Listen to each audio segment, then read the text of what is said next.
السلام عليكم ورحمة الله وبركاته. اللهم صل على سيدنا محمد وعلى آله وصحبه أجمعين. اليوم راح أشرح لكم طريقة التعامل مع برنامج كليك 2010. طبعا وظيفة هذا البرنامج الأساسية واللي جدا مهمة للمصممين هو استخدام الخطوط العربية. يعني مثلا تريد تخط لوحة، تريد تخط باترن، تريد تخط اسمك بأسلوب الخطاطين اللي هو خط الثلث والنسخ. يعني كثير من الخطوط أنا بصراحة ما أعرفها. نبدأ بسم الله الرحمن الرحيم. نشغل البرنامج. طبعا البرنامج أول تشغيله له بعد التنصيب لازم تشغله عن طريق الران as admin master. تشغله على أنه أنت مسؤول عن الحاسبة. نطيس.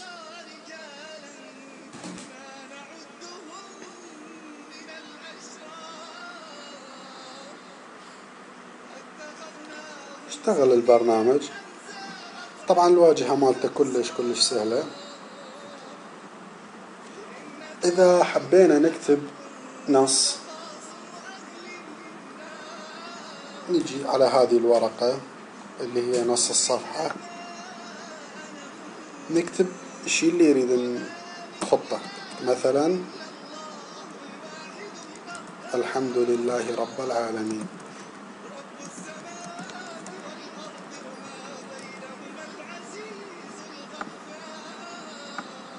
خطت الحمد لله رب العالمين. حجمها صغير. منا نكتب الخط اللي نريده، مثلا 150.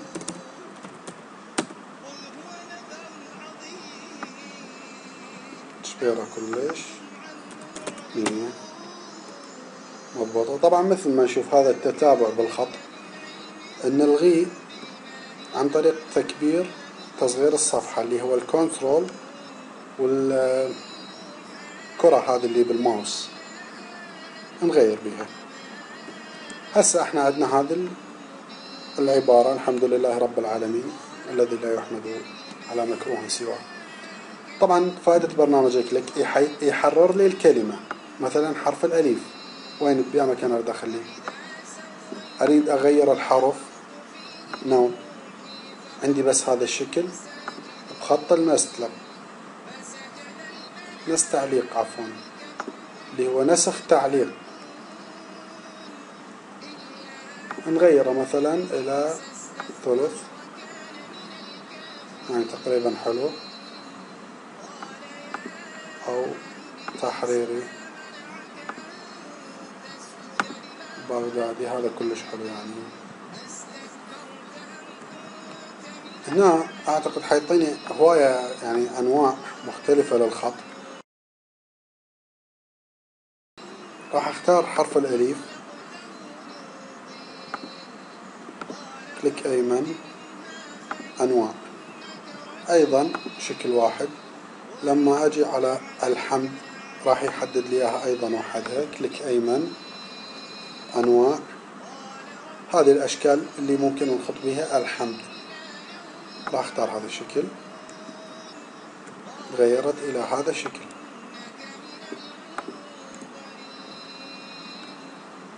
لله خليها هنا.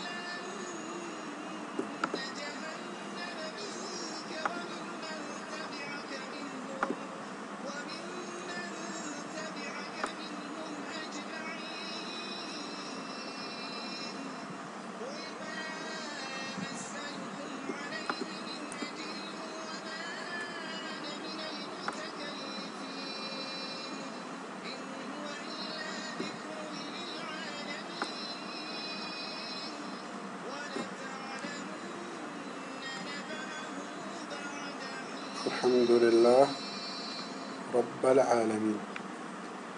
نضيف لها الحركات عن طريق هذه علامات التشكيل.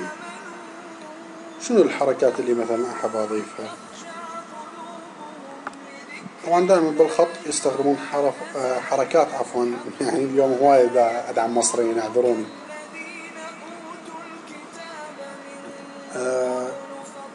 هذه الحركات نستخدمها للتجميل، يعني ما نتقيد بها بقواعد اللغة العربية، حتى لما استدعي الصورة للفوتوشوب أقدر أغير بها بالشكل اللي أريده. هسه هنا تقريبا كملنا هذا النص. نحفظ العمل مالتنا. طبعا طريقة الحفظ راح تكون عن طريق البرنت طباعة، إعدادات الطباعة، نختار الطابعة الوهمية PDF فيكتوري برو، نبطي برنت. صارت عندنا هنا مقصوص النص مثل ما نشوف، يعني انه هذا كله ما راح يطلع، لازم اسوي افقي. كل النص انضم عندنا بالشغل. اعطي طباعة، حولني الى الطابعة الوهمية، اعطي سيف، ومن ثم اكتب النص.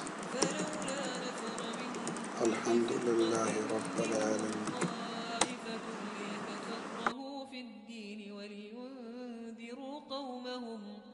ولينذروا قومهم إذا رجعوا إليهم لعلهم يحذرون. يا أيها الذين آمنوا قاتلوا الذين يلونكم من الكفار وليجدوا فيكم غلظة واعلموا أن الله مع المتقين. وإذا ما أنزلت سورة فمنهم من يقول أيكم زادته هذه إيمانا، فأما الذين آمنوا فزادتهم إيمانا وهم يستبشرون. وأما الذين في قلوبهم مرض فزادتهم رجسا إلى رجسهم وماتوا وهم كافرون. أولا يرون أنهم يفتنون في كل عام مرة أو مرتين ثم لا يتوبون ولا هم يذكرون. وإذا ما أنزلت سورة نظر بعضهم إلى بعض هل يراكم من أحد ثم انصرفوا، صرف الله قلوبهم بأنهم قوم لا يفقهون. لقد جاءكم رسول من أنفسكم